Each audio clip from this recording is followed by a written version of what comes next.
మీ మీ నియోజకవర్గానికి సంబంధించిన ఒక్క సమస్య పైననే ప్రస్తావించవలసిందిగా మిమ్మల్ని కోరడం అవుతున్నది. మరి అదేవిధంగా డాక్టర్ చిట్టెం ప్రాణికారెడ్డి గారు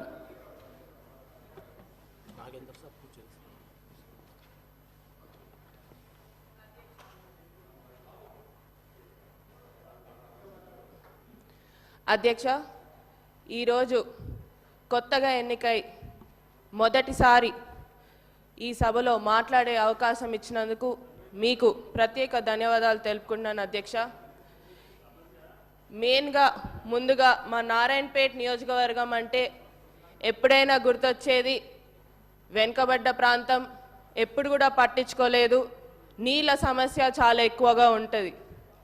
ఈరోజు మా నారాయణపేట నియోజకవర్గ ప్రజలందరి తరపున, రైతు మిత్రుల తరపున ఈరోజు మాకు పండగ లాగా ఏదైతే ముఖ్యమంత్రి గారు మాకు జియో 69 ద్వారా Narayanpet Kodangal lift irrigation administrative sanction అనేది ఇవ్వడం జరిగింది. 2,945 కోట్లు ఇవ్వడం జరిగింది. దానికోసమని ప్రత్యేకంగా ముఖ్యమంత్రి గారికి మరియు ఇరిగేషన్ మంత్రివర్యులు ఉత్తమ్ కుమార్ రెడ్డి గారికి ప్రత్యేక ధన్యవాదాలు తెలుపుకుంటున్నాం అధ్యక్ష. దీనికోసం ఇప్పుడు దాకా మా రైతులు చాలా కష్టపడ్డారు. ఈరోజు మాకైతే పండగలాగా ఉంది అధ్యక్ష. మా నియోజకవర్గంకి వెళ్తే రైతులు చాలా సంతోషంగా ఉన్నారు. ఈ ప్రాజెక్ట్ వల్ల ఏదైతే 1,00,000 ఎకరాలకి నీళ్ళు అనేది, మాకు సాగునీరు అనేది రాబోతుంది. ఎందుకంటే వలసలు జిల్లాగా మారిందని చెప్పి ఇంతకుముందు కూడా అన్నారు. అవే వలసలు తగ్గి మళ్ళీ తిరిగి అదే వలసలు పోయిన వాళ్ళు తిరిగి వచ్చి వాళ్ళ భూముల్లో వాళ్ళ పంట పొలాలను కోసమని పనిచేసుకోవడానికి అవకాశం ఇచ్చినందుకు ప్రత్యేక ధన్యవాదాలు అధ్యక్ష.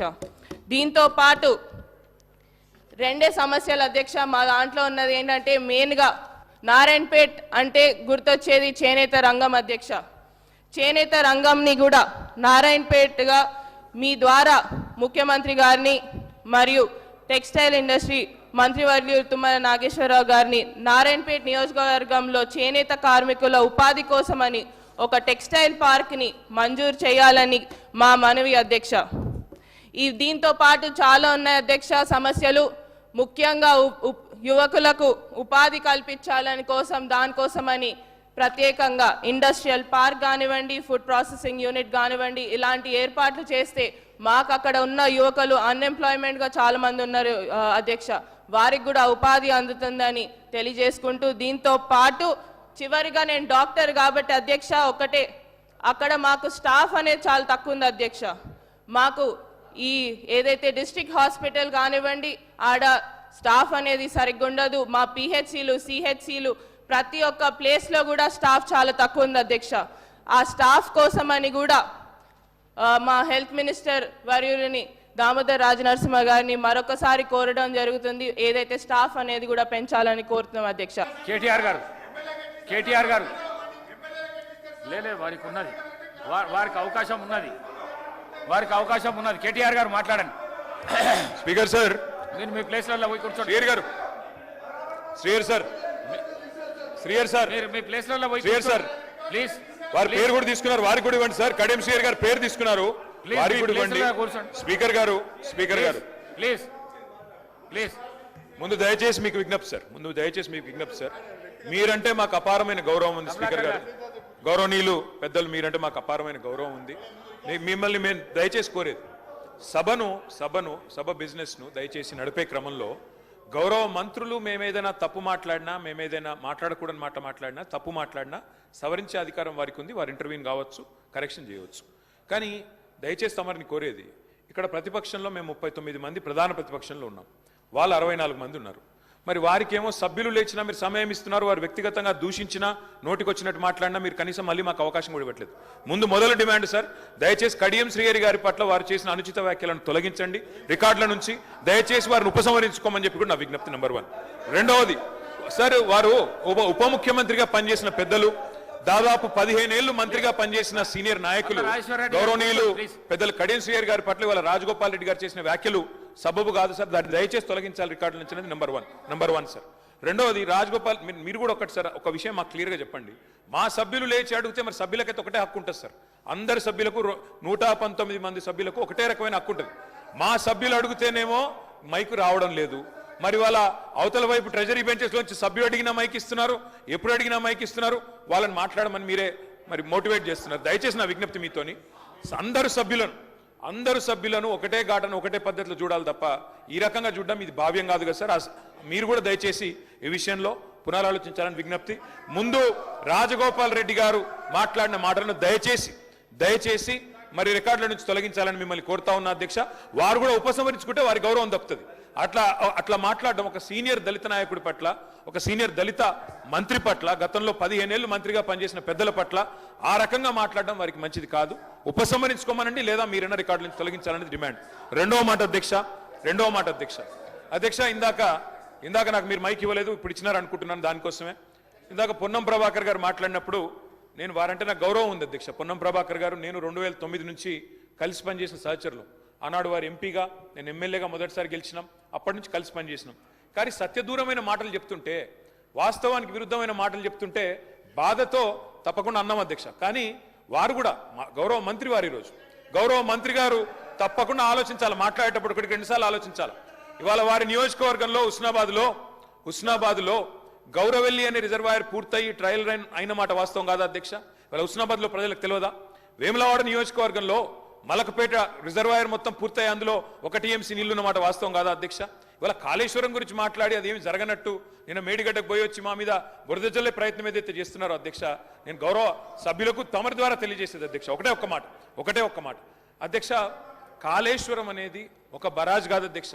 కాళేశ్వరం అంటే 3 బరాజులు, 15 రిజర్వాయర్లు, 21 పంప్ హౌజులు, 19 సబ్ స్టేషన్లు, 203 కిలోమీటర్ల టన్నల్స్, 1531 కిలోమీటర్ల గ్రావిటీ కాలువలు, 141 TMCల స్టోరేజ్ కెపాసిటీ, అదేవిధంగా 240 TMCల యూటిలైజేషన్. శ్రీయర్ గారు ఏమన్నారు అధ్యక్ష? శ్రీయర్ గారు ఒకటే మాట అన్నారు, స్టెబిలైజేషన్ కూడా తీసుకోవాలి ఒక ప్రాజెక్టులో. కొత్తగా 97,000 కూడా నీళ్ళు ఇయ్యలేదని మాట్లాడితే స్థిరీకరించబడ్డ ఆయకట్టు ఎంత అని అధికారిని అడుగుతుంటే ముఖ్యమంత్రి గారు మాట్లాడనీయలేదన్నారు. గొప్ప ఉదాహరణ నా నియోజకవర్గం అధ్యక్ష. మా దగ్గర అప్పర్ మానేర్ అనే ప్రాజెక్టు నిజాం టైంలో కట్టినారు అధ్యక్ష, 45లో కట్టినారు. ఆ అప్పర్ మానేర్ అనే ప్రాజెక్టు కోసం ఆనాడు రాజశేఖర రెడ్డి గారి ఆనాడు ప్రభుత్వం ఉన్నప్పుడు కూడా పాదయాత్రలు జరిగినాయి. దాన్ని ఎప్పటికప్పుడు స్థిరీకరించాలని నింపాలనే ప్రయత్నాలు జరిగినాయి. కానీ ఎప్పుడు నింపబడ్డది అధ్యక్ష? మొత్తానికి మల్లన్న సాగర్ కట్టిన తర్వాత మల్లన్న సాగర్ నుంచి వచ్చే కాలువ ద్వారా ఎప్పుడైతే కూడవెల్లిలోకి నీళ్ళు వచ్చినాయో, కూడవెల్లి వాగులోకి ఈరోజు ఏప్రిల్లో ఎర్రటి ఎండల్లో కూడా మా మిడ్ మానేరు మా అప్పర్ మానేరు ఎండుతున్న మాట వాస్తవమా కాదా? మా కరీంనగర్ జిల్లా శాసనసభ్యులు వారికి తెలుసు అధ్యక్ష, శ్రీధర్ బాబు గారికి, పొన్నం ప్రభాకర్ గారికి. అందుకే ఆ బాధతోనే మేము చెప్పింది, గౌరవెల్లి అయినా, మలక్పేట్ రిజర్వాయర్ అయినా, అదేవిధంగా మా అప్పర్ మానేర్ అయినా, స్థిరీకరించబడ్డ సింగూర్ అయినా, స్థిరీకరించబడ్డ నిజాం సాగర్ అయినా, SRSP పునరుజ్జీవమైనా, ఇవన్నీ కూడా కాళేశ్వరం ద్వారా జరిగిన మాట వాస్తవం అధ్యక్ష. అందుకే గౌరవ మంత్రి గారిని, ప్రభాకర్ గారంటే నాకు గౌరవం, ఎందుకంటే ఉద్యమ సహచరుడు. ఆనాడు పార్లమెంట్లో వీరోచితంగా పోరాడింది కాబట్టి మా నాయకుడు కేసీఆర్ గారు కూడా కరీంనగర్లో, ఇక్కడ అక్కడ కాదు అధ్యక్ష, కరీంనగర్కి వచ్చే బహిరంగ సభలోనే వారిని అభినందించారు. కాబట్టి మాకు అట్లాంటి మంత్రి గారిని అగౌరవపరిచే కుసంస్కారం లేదు. కానీ మంత్రి గారు కూడా వాస్తవాలు చెప్పాలి అధ్యక్ష. గౌరవెల్లి పూర్తయిన మాట వాస్తవం, NGT స్టే ఉన్న మాట వాస్తవం, మలక్పేట పూర్తయిన మాట వాస్తవం, ట్రయల్స్ జరిగిన మాట వాస్తవం. కాళేశ్వరంలో, ఇంత పెద్ద కాళేశ్వరంలో 3 బరాజులు, అదేవిధంగా 15 రిజర్వాయర్లు ఉండే కాళేశ్వరంలో ఒక్క బరాజులో 3-4 పిల్లర్లకు ఇబ్బంది జరిగితే దాన్ని రిపేర్ చేయండి. ఇప్పుడే మా గౌరవ పెద్దలు కడియం శ్రీయర్ గారు డిమాండ్ చేసినారు, దాన్ని రిపేర్ చేయండి. రైతుల మీద కోపం పెంచుకోకండి. కేసీఆర్ గారి మీద కోపం ఉంటే, రాజకీయంగా ప్రయోజనం కావాలనుకుంటే ప్రయత్నం చేయండి. కానీ ఆ ప్రాంత రైతాంగం పట్ల కక్ష కట్టవద్దు. నింపండి, మేడిగడ్డ నింపండి, కాళేశ్వరంలో పంపింగ్ స్టార్ట్ చేయండి. వాళ్ళ 5,000 క్యూసెక్ల నీళ్లు కిందికి పోతున్నాయి. ఇది రాజగోపాల్ రెడ్డి గారు. అధ్యక్ష, ఇప్పుడు నేను ఏమంటున్నా, అంత గొప్ప మనసున్న మనిషి కదా కేటీఆర్ గారు, అంత గొప్ప మనసున్న మనిషి. రాజగోపాల్ రెడ్డి గారు ఒక్క నిమిషం గౌరవ ముఖ్యమంత్రి గారు. స్పీకర్ సార్, గత 3 రోజుల నుంచి లీడర్ ఆఫ్ ది హౌస్ కూర్చోండి ప్లీజ్. శాసనసభలో తమరి అనుమతితో కృష్ణానది జలాల మీద కావచ్చు, గోదావరి నది మీద నిర్మించిన కాళేశ్వరం ప్రాజెక్టుకు సంబంధించి మేడిగడ్డ కావచ్చు, అన్నారం కావచ్చు, సుందిల్ల కావచ్చు, లేకపోతే పంప్ హౌజుల విషయంలో కావచ్చు, చాలా విషయాలలో మనం చర్చించుకుందాం, చూసి వచ్చి ఈ సభలో వాస్తవాల ప్రాతిపదికన చర్చ జరపాలి అని తమరి అనుమతితోటి మనం నిర్ణయం తీసుకున్నాం. వాస్తవంగా ఈ రైతుల పట్ల, తెలంగాణ సమాజం పట్ల గౌరవం ఉంటే ప్రధాన ప్రతిపక్ష పార్టీ ప్రభుత్వ ఆహ్వానాన్ని దృష్టిలో పెట్టుకొని అందరం కలిసి అక్కడికి వెళ్ళి ఆ ప్రాజెక్టులను పరిశీలించి అక్కడ జరిగిన నష్టాన్ని, రైతులకు వచ్చిన కష్టాన్ని అర్థం చేసుకొని ఆ సమస్యకు ఒక పరిష్కారం చూపించే అవకాశం ఉండే. రాకపోను కొత్తగా వచ్చిన ప్రభుత్వమే ఏదో తప్పు చేసినట్టు, ఈ తప్పుకు కొత్తగా వచ్చిన వాళ్ళే బాధ్యత అయినట్టు, అదేవిధంగా పదే పదే భాష గురించి, మాటల గురించి మీరు ఇట్లా అంటుండ్రు, మీరు అట్లా అంటుండ్రు, మమ్మల్ని గౌరవిస్తలేరు అని ఏదైతే చర్చ జరుగుతుందో, మాజీ ముఖ్యమంత్రి గారు నిన్న నల్గొండ జిల్లాలో వాడిన భాష మీద చర్చ చేద్దామా అధ్యక్ష? ఏం బీకనిక పోయినరని అడుగుతాడా అధ్యక్ష? మాజీ ముఖ్యమంత్రిగా 10 ఏళ్ళు పనిచేసి, కేంద్ర మంత్రిగా పనిచేసి, రాష్ట్ర మంత్రిగా పనిచేసి, శాసనసభ్యుడిగా పనిచేసి, పార్లమెంటుగా పనిచేసి, గొప్పలు చెప్పుకొని జబ్బలు జరుచుకునే ఉద్యమకారుని అనేట ఆయన ప్రధాన ప్రతిపక్ష పార్టీ హోదాలో ఉండి ఒక రాష్ట్ర ముఖ్యమంత్రిని పట్టుకొని ఏం బీకనిక పోయినావు అని అడిగితే, రా ఇప్పటికే ప్రజల్ని ప్యాంట్ ఊడబిక్కురు, ఉన్న అంగి చొక్కా కూడా ఊడబిక్తాం. ఇప్పటికే తెలంగాణ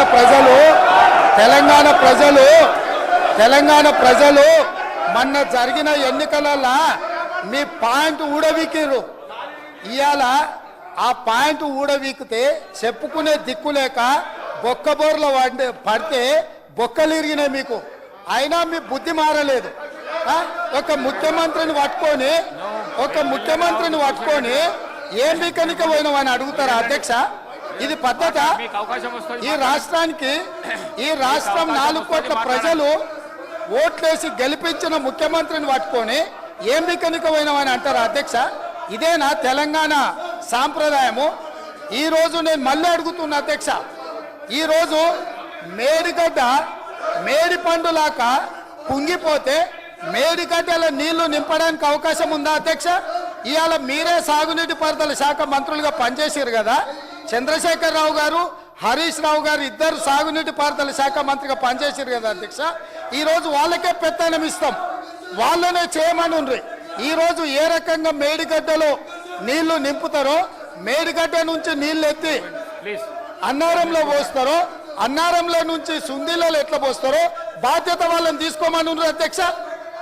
మొత్తం కుంగిపోయి కుప్పగూలిపోతుంటే ఈరోజు అక్కడ నీళ్లు నింపడానికి ఏమాత్రం అవకాశం లేక పూర్తిగా ప్రాజెక్టు దెబ్బతిని ఖర్చు పెట్టిన 94,000 కోట్ల రూపాయలు వృధా అయిపోయి ఈరోజు మొత్తం ప్రాజెక్టే దెబ్బతిన్న పరిస్థితుల్లో ఈరోజు ప్రజల దగ్గరికి వెళ్ళి సమాధానం చెప్పుకోలేక శాసనసభకు రావాల్సిన ఉపనాయకుడు ఇక్కడ సభలోకి రాకుండా పారిపోయి ఈరోజు చర్చ చేద్దామంటే రాకుండా ముఖ్యమంత్రి గారిని పట్టుకొని ఇట్లా మాట్లాడొచ్చా అధ్యక్ష? అందుకే నేను ఒకటే మాట అడుగుతున్నా, మీరు ఇవాళ చర్చకు సిద్ధమైతే పిలువండి. మీ పార్టీ నాయకుడిని, మీ సభాపక్ష నాయకుడిని చర్చ చేద్దాము. రేపు సాయంత్రం వరకైనా కాళేశ్వరం ప్రాజెక్టు మీద, గోదావరి జలాల మీద ఈ ప్రభుత్వం చర్చ చేయడానికి సిద్ధంగా ఉంది.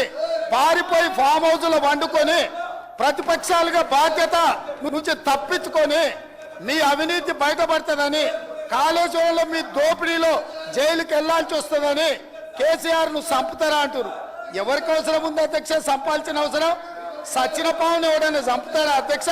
మొన్నటి ఎన్నికలలో ప్రజలు ఆ పావును చేత్తో కాదు కట్టెతో కొట్టిరు అధ్యక్ష. ఆ పాము ఆల్రెడీ సచ్చింది. సచిన పావును చంపాల్సిన అవసరం మాకే ఉంది అధ్యక్ష. ఈ రోజు సానుభూతి కోసము వీల్ చైర్ నాటకాలు, వీధి నాటకాలు ఏంటి అధ్యక్ష? ఇది ఈ రోజు అవకాశం వచ్చినప్పుడు ఈ సభలో చర్చ చేయడానికి ప్రభుత్వం సిద్ధంగా ఉంది. నిజాయితీ ఉంటే, మీరు అవినీతికి పాల్పడకపోతే, మీరు చెప్పినట్టు మేడిగడ్డలో 2, 3 పిల్లర్లు కుంగిపోతే దాని మీద తీసుకోవాల్సిన నిర్ణయాల మీద మాజీ ముఖ్యమంత్రి గారు చంద్రశేఖరరావు గారిని సభలోకి రమ్మనుండ్రి. చర్చ చేయడానికి ప్రభుత్వం సిద్ధంగా ఉంది. పారిపోయి అక్కడెక్కడో పోయి ఆడేదో ప్రగల్భాలు ఏంది అధ్యక్ష? రమ్మనుండ్రి సభకు, వాస్తవాల మీద చర్చ చేస్తాం, మొత్తం ఇక్కడ పెడతాం. ఇవాళ ఆయన తప్పించుకుంటాడు, ఈయన వచ్చి ఈడ కొత్త మాటలు చెప్తాడు ఈడ. కాబట్టి అధ్యక్ష, దీని మీద ఇప్పుడు జరుగుతున్న చర్చ దేని మీద జరుగుతుందో ఆ విషయం మీద చర్చించమని ఉంది.